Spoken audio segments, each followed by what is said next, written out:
Hey everybody! I'm here today to show you and tell you how to add a border in a Dymo Letratag label maker. This will be a full tutorial, so let's get right into the video. As you can see right here, this is one example of a Dymo Letratag compact portable label maker, and I'm going to show you how to add a border. It's really easy to do.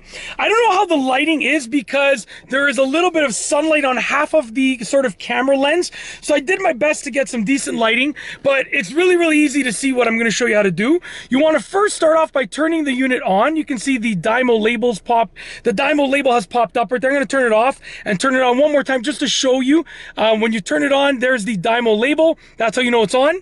Now when you want to add a border, it's really easy to do. What you want to do with this one, and this is the Dymo Letratag 100H, but it's going to be very similar in all of the Letratag models, whether you have this one or a different one. You want to push the format button. So I'm going to push the format button over there, and then I have the options of size. I'm going to scroll down, style, scroll down again, or borders. When I get to borders, I'm going to click OK.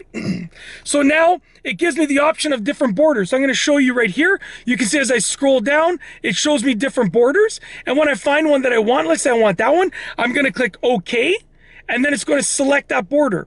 And now whatever I type is going to be within the border. As you can see right there, it's all within the border. And that's honestly it. It's literally that simple. You can then hit print to print it out. And that's how to add a border in a Dymo Letratag label maker, a full tutorial for beginners or advanced users. If you're advanced and you want to know how to do it as well, that's totally fine. I've shown you exactly how to do it in this video tutorial. If you like this video, please be sure to give it a thumbs up. Let me know what you think down below as a comment. And of course, be sure to subscribe for more great videos just like this one.